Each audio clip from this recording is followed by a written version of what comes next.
Hey guys, how you doing? Welcome to the Plant Spot. So today we're going to feature the Monstera Constellation. Now this plant has been on the channel before, and my pet peeve was I wasn't impressed. But let's talk about it.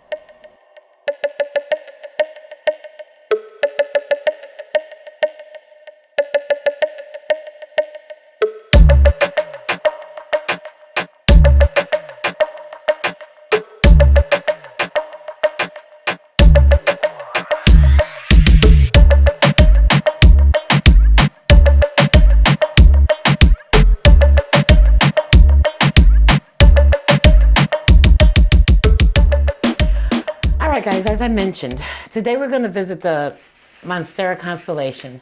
Now, this plant has been on the channel before, but it was on the channel as I don't understand the hype, and I still feel a little bit that way. So let me be clear. I still feel like I don't understand the hype. Now, you guys know I have a Monstera, just a plain old green Monstera, and she lives upstairs in the bathroom, and you guys were with me when I repotted it. And this one was a gift from one of my sons, and I wanted it so bad and couldn't find it anywhere local. And he ordered it for me, and it came, and she was tiny. I mean, she's put out 3 leaves in my care.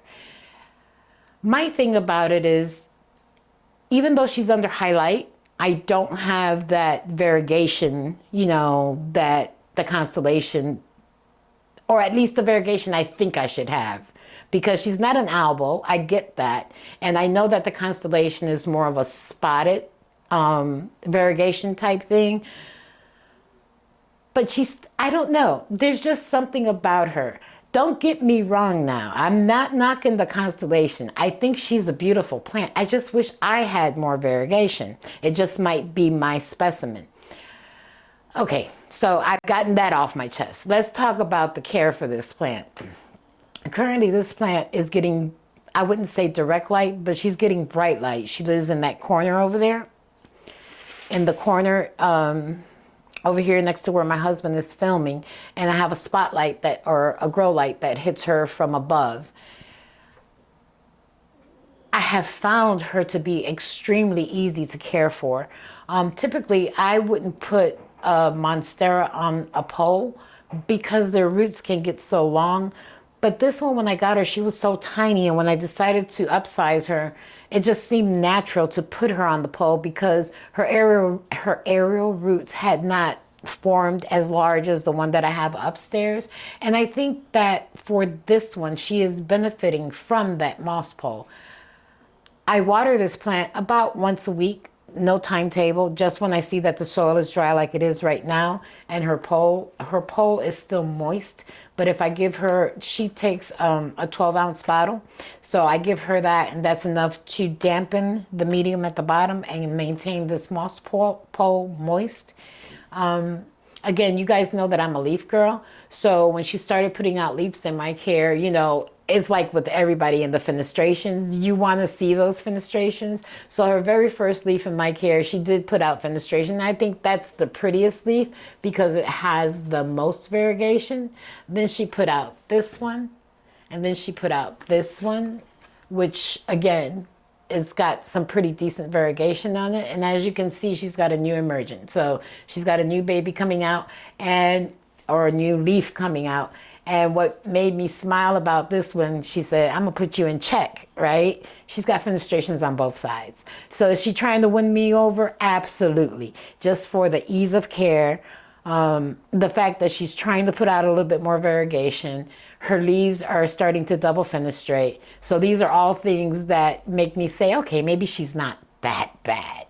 But would I still like to have more of the splash? Absolutely. I've already mentioned care.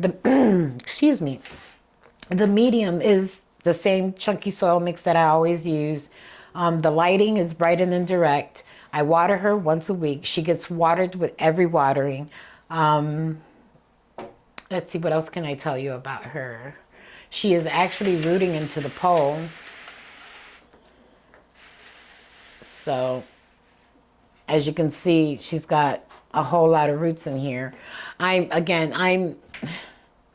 feel like I took the cheap way out and I put her on this lazy man's pole. And my fear is as she continues to grow, I don't know that this is going to support her, and trying to get her out of the moss and onto a different pole might prove to be a challenge. But what I can say is that I've had her for a year now, and she's climbing up the pole very slowly, which is encouraging and a blessing in disguise. As you can see, this is where her last note is and where the last root is. So I've got some time before I have to start worrying how I'm going to either extend her and see if she can support herself, or try to figure out how to get her on a different type of moss pole.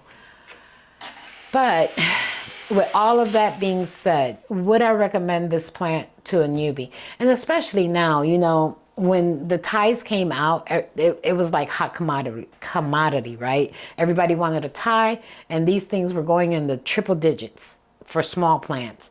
And then Costa Farms released theirs, and you were starting to see them for about $25.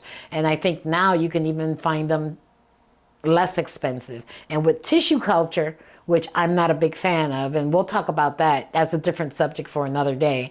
With tissue culture, you can get them even less expensive, or you get more little tissue cultures for the price of a larger one.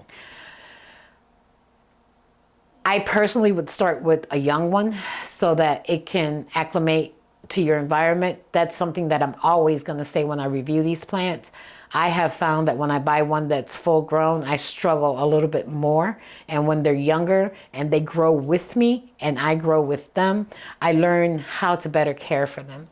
So I say all this to say, on a scale of 1 to 10, would I recommend this to a newbie? Absolutely. It's not much more different than growing a regular Monstera, and those Monsteras are super easy to care for. So on the scale of 1 to 10 for a beginner, I would say I'd give this one about a 6 or a 7, only because I think newbies stress a lot over things that aren't that serious, right? So my recommendation would be, if you're a new plant parent, when you get one, if at all possible, don't repot her right away. Give her a couple of weeks to acclimate, unless the soil is, you know, drenched or just totally peat or garbage. I would still give her a couple of days to acclimate. Be careful not to overwater, because that is one thing that will cause her demise very quickly. You don't need a moss pole, so you don't need these type of accessories. You can literally grow her on a plank, use a stick. My Monstera upstairs has little stakes, wooden stakes, which next time she gets repotted, I hope to upgrade. And just give her bright and direct light, and she will prosper for you. So I hope you enjoyed this little visit with the Monstera Constellation. She is a cool plant, guys. I'm not knocking her. I was just a little disappointed with the coloration. But I think as she continues to grow and to mature, she'll give me a little bit more color. And I'm looking forward to that. So if you like this type of content, don't forget, like, subscribe, comment, and share. Share with a friend so we can continue to grow the community. Guys, thank you for spending a little bit of your Sunday with me. See you real soon. Bye.